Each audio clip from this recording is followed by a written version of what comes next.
then this is part of the elite team. Good morning to you. Look at all these criminals. Yep. Thank you for that. And speaking of, that's actually exactly what we're talking about right now, is accountability. For you? Accountability. It's super funny Lane says this because this chick, which I'm about to show you, is the least accountable person on planet Earth, dude. In fact, she does everything she can to make sure that there's somebody to blame shit on. When we're talking about homicide in particular. Well, that's exactly what I'm here to talk about, is murder. I mean, homicide, or whatever you want to call it. But before that, let's read a letter that her husband wrote in support of her campaign. Anyways, here's the part I wanted to get to. She abolished the use of the death penalty, took a standard and fought for reproductive rights, and kept kids in the juvenile system whenever legally possible. She partnered with law enforcement to help lead a historic yearly drop in violent crime. She secured the first office-wide raises in decades, and she remains out in the community meetings with residents hearing about their neighborhoods. Abolished the death penalty. After an inmate died last night, 37-year-old Wade Welch was booked into jail just 1 day earlier for several charges, including domestic violence. Authorities are not releasing any details surrounding his death.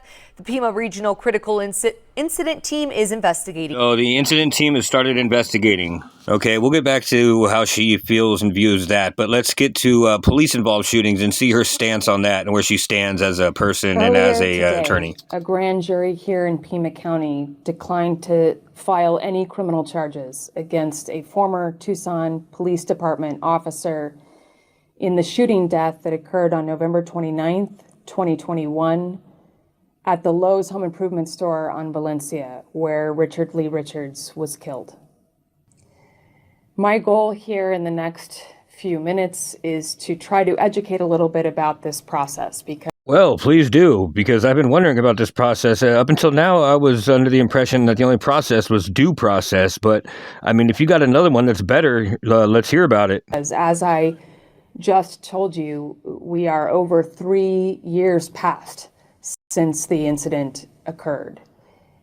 That length of time, that long, arduous process, falls in line with a trend of nationwide high-profile officer-involved shootings or excessive force. These cases take a very long time to analyze and go forth, and I want to share with you a little bit about that process today. Going back to late 2021, when this incident occurred, it was the first year of and go forth, and I want to share with you a little bit about that process today. Going back to late 2021, when this incident occurred, it was the first year of our brand new administration. We were still in the throes of COVID. Okay, COVID. What is it? Okay. The COVID pandemic.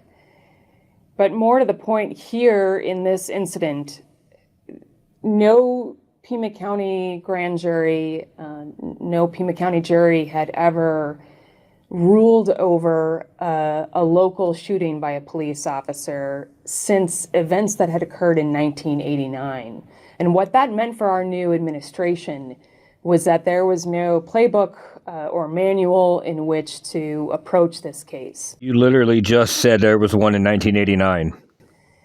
With the gravity of that weight before us, with absolutely tremendous local violent crime expert prosecutors here in-house, we also sought out a team of longtime veteran former prosecutors out of Maricopa County who had indeed taken officer-involved shootings to trial. Well, that makes sense because Maricopa County has a lot of those. So this is starting to sound good, right? And from that consultation group, we were led to the introduction to nationally renowned use of force expert John McMahon and his work partner Jorge Villegas out of the LA area. And we contracted with them to analyze the case before us of the death of Mr. Richards. So let me get this straight. You have people who are qualified to do it. The neighboring county has people who are even more qualified to do it. You met with those people, and then through that, you decided on somebody completely different from Los Angeles that has a big name and that you hired to do this? Before we ever decided to go to the grand jury, we allowed that process to go forward. where McMahon developed a report and an analysis of his investigation. And again, our local prosecutors here in the office reviewed that before a group out of the homicide panel collectively decided to go ahead and move forward to the grand jury. So while there's an ongoing investigation, you hired somebody, gave him all the evidence, let him come up with a whatever report, and then you guys checked off on it, signed off on it, and then showed it to the grand jury all while there's an open investigation into the shooting. What kind of process is this? It sounds like a process of covering it up. Again, following a nationwide trend, we then ended up in protracted litigation. This case went before the Court of Appeals and then eventually to the Arizona Supreme Court, which just issued a final order this past December, a month ago in 2024, allowing the case to finally go before grand jury today. Grand jury proceedings are largely secret by law, and there are really important reasons for that. If an accused is brought before a grand jury and the grand jury declines to file charges against them, the accused should enjoy the secrecy of that because they have not been charged by their peers for a crime. Unfortunately, in this high-profile situation, neither the family, the next of kin, nor the accused were able to enjoy that kind of anonymity. Oh, okay, so they didn't get to enjoy that, so we'll take that off the list of reasons. Let's hear some more reasons. But further, grand jurors should do their honorable work without their own security fears. Witnesses must be assured and encouraged to come in and report crime, knowing that those proceedings are largely, again, unless by rule of court, largely anonymous. And so we aren't here today to rehash what happened before the grand jury and how they declined charges, nor am I here to litigate the case in the court of public opinion. Because today the grand jury spoke and declined to file any criminal charges. And unless further information comes to light, which seems quite unexpected, we intend to close the case here at this point. This is what I meant in the beginning when I said she just tries to find anybody she can to blame shit on. Listen to all this, man. She makes sure she says everybody's name. Working with John McMahon and Jorge Villegas, and most especially lead prosecutor Chris Ward, has been an honor to watch their work through what is an unwanted situation, the loss of life and an officer under criminal scrutiny. What the hell did you just say? They were professional. What the hell did you just say? And carried this case with high integrity. What the hell did you just say? It remains an honor, frankly, for me to continue to work alongside Chris Ward and his What the hell did you just say? hard work here. We respect the grand jury's decision because, again, when we talk about a nationwide trend, this is not unexpected. Okay, so up until now, she's said a nationwide trend 3 times. She's name-dropped the head prosecutor 2 times, and then also name-dropped the people that she hired to cover the shit up for her once, which she's going to do again. But now she's going to name-drop all the victims across the United States who have had a miscarriage of justice when it comes to their cops being held accountable for their killings. Just a quick cursory review of recent cases in recent years will call to mind names across the nation: Eric Garner, Tamir Rice, Freddie Gray, Philando Castile, Breonna Taylor. It is often across the nation that no criminal charges are sought, or grand juries decline to file criminal charges, or juries acquit officers based on this, on conduct when there is an allegation of excessive use of force or an unlawful shooting. And Arizona law is no different. There are Arizona statutes that must be analyzed before a decision is made, explained to a grand jury or a jury in a felony trial, that apply only to officers in the line of duty and don't apply to the rest of us. What the hell did you just say? Hell no! What the hell did you just say? There are Arizona statutes that must be analyzed before a decision is made, explained to a grand jury or a jury in a felony trial, that apply only to officers in the line of duty and don't apply to the rest of us. Okay, so let's recap about this new process she's telling us about. So the criminal justice process is being sidestepped.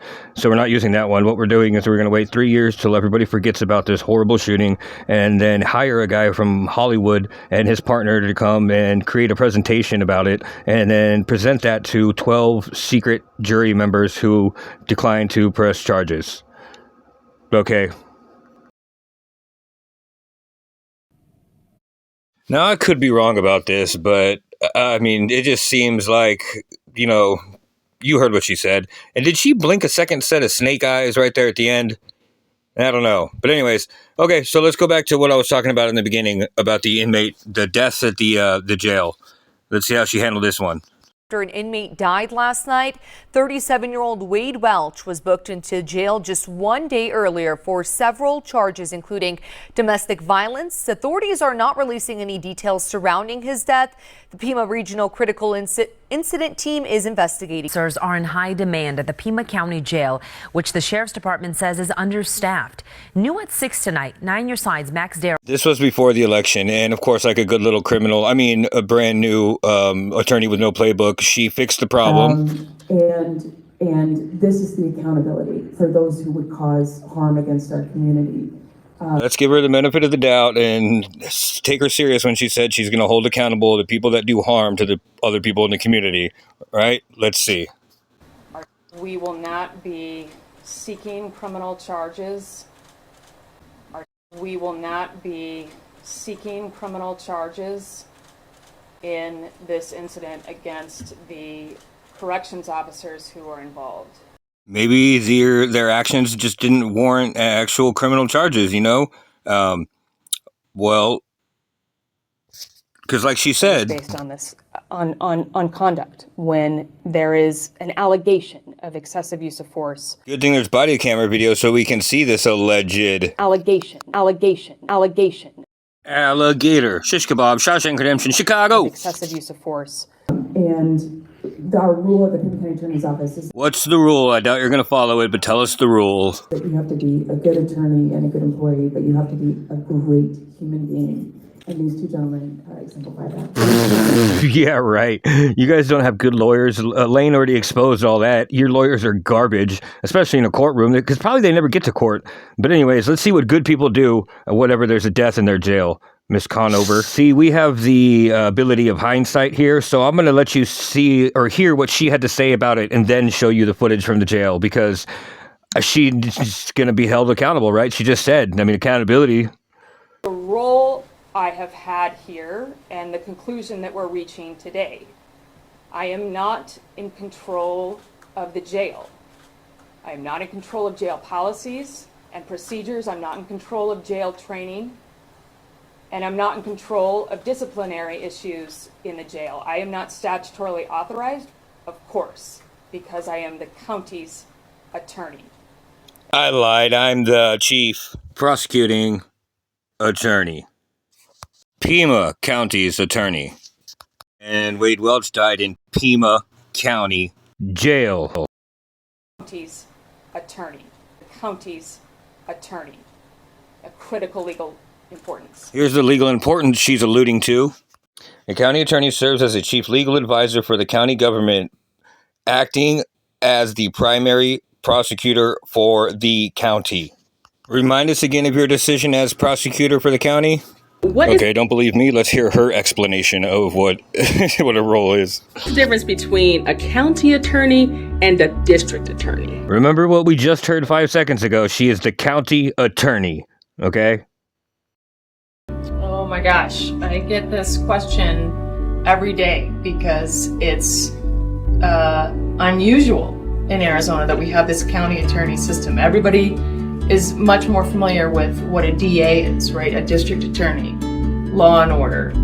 And so I try to explain it this way. I say, yes, I am the DA, Kind of makes you wonder what the point of this video was if you are the district attorney. Was it to name a bunch of other people to throw under the bus? I am the top prosecutor for Pima County, but I'm also the county's attorney. And so we have this large, brilliant civil team of lawyers who represents every single county agency. Think waste management, think public health, think HR, and they are the legal advisors to the Board of Supervisors and the county administrator herself. So that's all under you. Yes. Their answer is yes. All of that is here at the Pima County Attorney's Office. Don't She still can't admit it. forget juvenile. Don't forget a sizable team of 20. Yes, I'm explaining the difference between the county attorney and the district attorney, which is not a difference. It's just me. But don't forget about the bad kids, the juveniles. Detectives who are AZ post certified. Don't forget 88 crime. Don't forget AHO and Literally just names off every organization that has anything to do with their government. She is ridiculously unaccountable. Okay, back to the jailhouse murder. I mean, in jail death. My bad. Criminal charges will not be filed because there is not. Oh, yeah, that's what I thought. Anyway, you can tell us why afterwards. Let's see what happened.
Stop moving your legs! On your stomach! Stop resisting! Stop resisting! Push your hands behind your back! Hands behind your back! Put your hands behind your back! Hands behind your back! Give up your hands!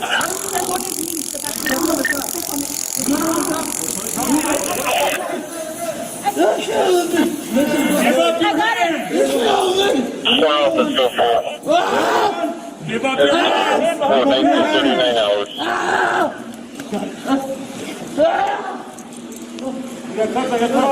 I got cuffs. Does anybody got shackles? Shackles? Oh wait, no, we don't need shackles. God damn, this legs are showing. Get out of ready there, stand down. Let's go for it.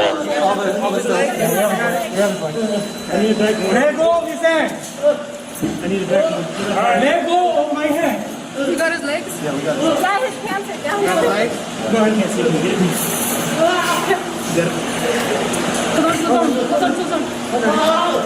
Talk with each other. Communicate, guys.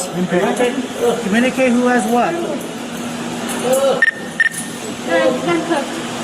Is he secured? Okay. All right. Yeah, I need a I got one. I'm on his right. Put this bit hood on me. Is she on his leg? Okay. Get up. I'm on the right. There should be 4 in here. There's 2.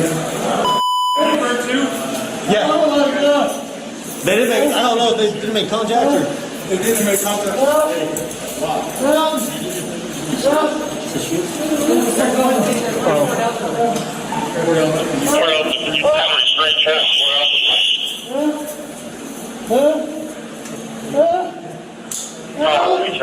Is there more? No more? No, I didn't see it. Where's the Shareholders? Okay, we can take it off. Mr. Go ahead, get up. All right, stand up. Pants. I got the pants. I got the pants.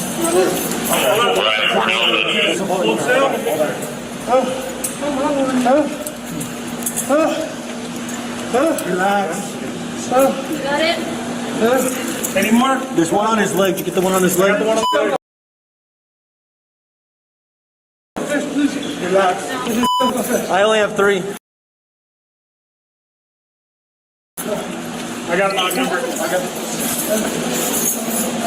got a Magdalene?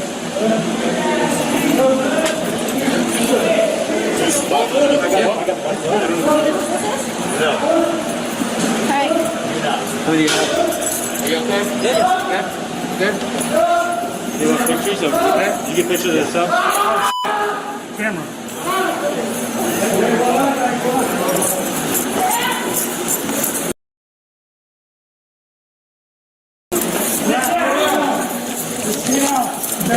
Sit down! Sit down!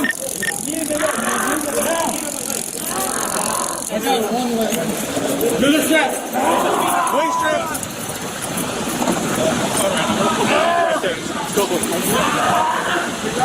Somebody behind me grab his foot.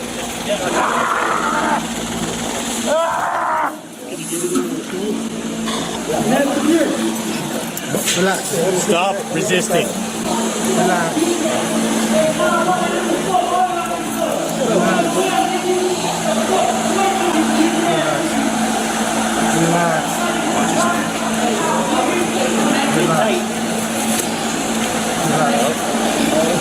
Put the white over his mouth.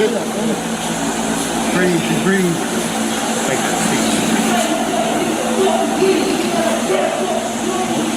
Hey, are legs secured? Let's get that lap belt.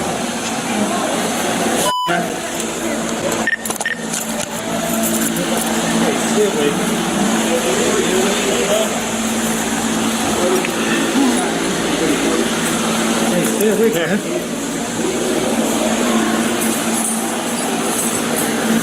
Swat.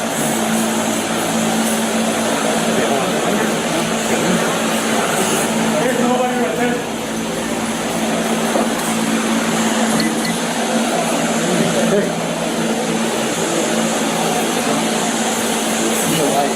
Watch out.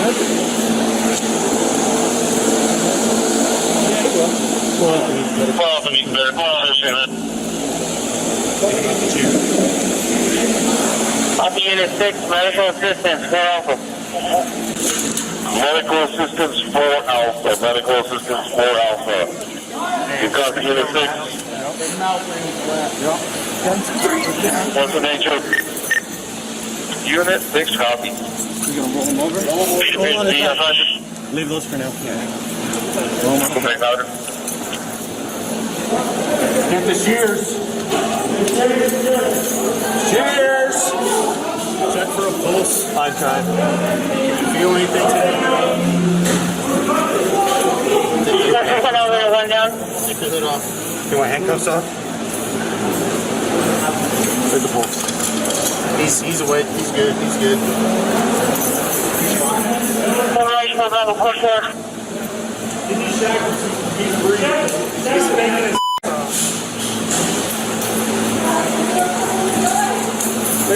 Over here. Hold on a second now. You got a pulse or anything? No, yeah, and he just flexed his jaw. Same side, fingers down. He's breathing, he's got a pulse, and he's reactive. He's good.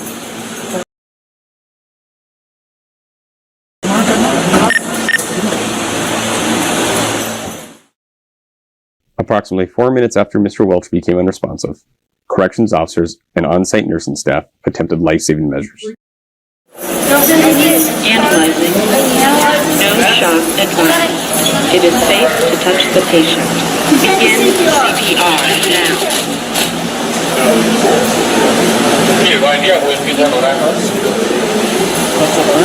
Okay, hit us with the accountability. Why in the world would these people not be charged? Let's hear it. Lay it out there for us, Laura. Why criminal charges will not be filed? Because there is not sufficient evidence. Stop resisting. Not sufficient evidence. Not sufficient evidence. Not sufficient evidence to reach a substantial likelihood of conviction. And to remind us all, that's our standard when we seek criminal charges against someone. Oh my God, did she really just say that? That's the role I have had here and the conclusion that we're reaching today. I am not in control of the jail. I am not in control of jail policies and procedures. I'm not in control of jail training. And I'm not in control of disciplinary issues. What does any of that have to do with criminally charging people who killed somebody? In the jail. I am not statutorily authorized, of course, because I am the county's attorney. Or the district attorney, the one responsible for charging people who kill people in your county, dumbass. We have, we will not be seeking criminal charges in this incident against the corrections officers who are involved. Okay, so how about this? The guy is not a corrections officer, but he raped his daughter repeatedly for like 6 years, and he had raped another little girl too that was over at their house. And he's already been charged with 14 different charges, right? How are you going to hold him accountable? How are you going to do it? This is where you get a chance to totally redeem yourself for those first 2 murders that you didn't charge anybody with, okay? What are you going to do? Inside court today, but his daughter, who says that he repeatedly molested her for years since she was as young as just 9 years old, had plenty to tell the judge. To be my father, he's not my father. He doesn't deserve that title. He's a monster. He's an abuser. He's a child molester. That's what he is. Good afternoon, everybody, and thanks for joining us. I'm Sean Mooney. An update tonight on a News 4 Tucson investigation. The former Border Patrol agent accused of molesting his own daughter and exposing himself to another young child has learned his fate after accepting a plea agreement. Tonight, for the first time, his daughter is speaking out publicly about this case. News 4 Tucson's chief investigative reporter, Chorus Nylander, broke this story and joins us live outside Pima County Superior Court. Chorus. Hello, Sean. There's no press conference on this one, but it's the moment of truth. Let's hear what her final decision was. Efrain Lopez Corneo will not spend a single day behind bars after pleading guilty to a count of child molestation. Oh my God, why? He even pled guilty with a guilty plea and already been charged 14 times. She still can't put somebody in jail. There's got to be a reason for this. I mean, there's got to be some kind of special, there's got to be a reason, Still right? Supports him. His lawyer tried arguing for leniency due to the many friends, family, and even active duty law enforcement folks that showed up here today to support him. Oh, well, there it is. He's law enforcement. Wonderful. I've never had a father figure every child deserves. I've never experienced the kind of love and protection you see in movies where fathers share bonding moments with their children. Instead, I was forced to call my abuser dad, but he was no father, he was a monster. I'm just as confused as you, Judge. I don't know how they got the cameras in that courtroom. In the end, the judge sentenced Corneo to a lifetime of probation on each of the 2 counts, despite prosecutors. See, even the news guy says prosecutors with an S, like plural, like there's more of them. But there's not. There's this lady, Laura Conover. Saw a large reduction to the 14 counts related to child abuse and indecent. He did this from 2011 till 2017. That is crazy, dude. I can't believe this lady. Ah, gross. Indecent exposure to another little girl. Exposure that he was originally facing, which could have seen him spending the rest of his life behind bars. He took this deal after a trial ended and still supports him. His lawyer tried arguing for leniency due to the many friends, family, and even active duty law enforcement folks that showed up here today to support him. Yeah, and that's pretty much the end of this. It was just a memorandum to refocus everybody's attention on the people that are, I mean, these are the same people that tried to put Lane in jail. That same jail that we saw that stuff happen. He had a bunch of his active duty family members show up to support him, or did he have a bunch of his gang members show up to intimidate everybody else? I think it's the second one. Corneo is an Army veteran. He spent his career as a Border Patrol specialist with the BORTAC unit. Whoa, I'm just as stunned as this judge is that there's a camera in the courtroom. How did that happen? Using that as well to be in his favor, while the state says it should hold him to a higher standard given his background. Today I spoke exclusively with Corneo's daughter, Julia, who wants her story told. I also spoke with her mother, who has been standing by her throughout all of this. I feel shaken up, I feel angry, I feel disturbed, I feel disappointed, I feel like there was a miscarriage of justice. I do not claim him to be my father. He's not my father. He doesn't deserve that title. He's a monster. He's an abuser. He's a child molester. That's what he is. Most importantly, he's free to walk among every one of us in a free world.